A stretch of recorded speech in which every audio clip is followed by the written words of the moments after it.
Good morning everyone, hope you guys are doing well. এত সুন্দর একটা হাসি দেখলে আমার সকাল আসলে অনেক সুন্দর হয়ে যায়। আর শীতের দিনে এরকম সকাল সকালও ঘুমাতে থাকে, ওকে এমন দেখে মানে এমনভাবে রেখে আমি ক্লাসে যাই।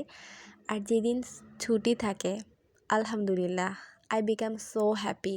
আমি ওর সঙ্গে অনেকটা সময় কাটাই। আর স্পেশালি শীতের দিনে সকালের মিষ্টি রোদ, তারপরে একসঙ্গে খাওয়া দাওয়া করা, আর লেপের মধ্যে জাস্ট শুয়ে বসে দিন কাটানো, এর মতো আনন্দের আর কিছু হয় না। তো ও ঘুমিয়েছিল, এর মধ্যে আমি সকালের নাস্তাটা করে এসেছি। ও ওঠার পরে ওকে একটু কোলের মধ্যে করে রেখেছি।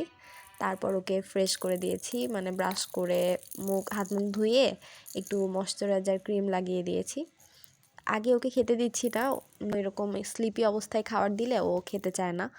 দেখতেই পাচ্ছেন, মানে ও খেলতেছে but she is not active right now. ও একটু স্লিপি ফিল করছে, দেখে বুঝতে পারছেন।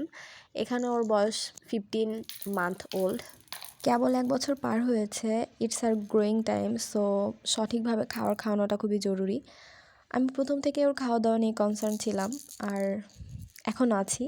সো ওকে কী খাওয়ানো যাবে এগুলো আমি নেটে দেখতাম বা সাজেশন নিতাম মানুষের থেকে, যেটা আমার পারফেক্ট মনে হতো সেটা আমি ওকে খাওয়াতাম। আর মাশাল্লাহ ওর খাওয়ার রুচিও ভালো আছে।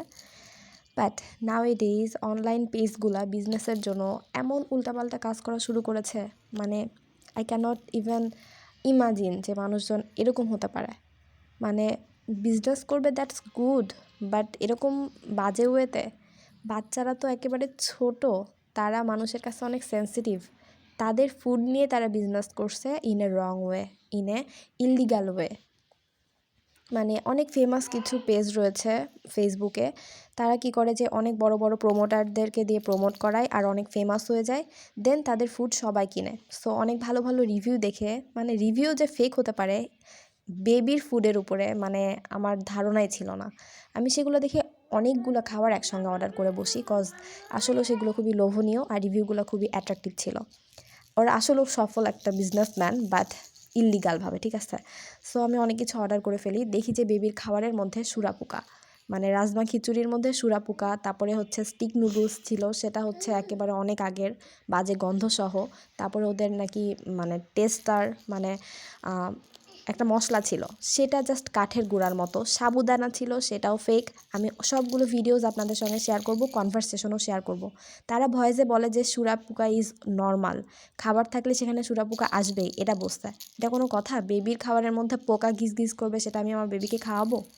মানে ইম্পসিবল। যেহেতু অনেকগুলো ফুড নিয়েছিলাম, প্রথমে মডারেটরের সঙ্গে কথা বলি, দেন ওনার আমার সঙ্গে কথা বলে, but there is no solution.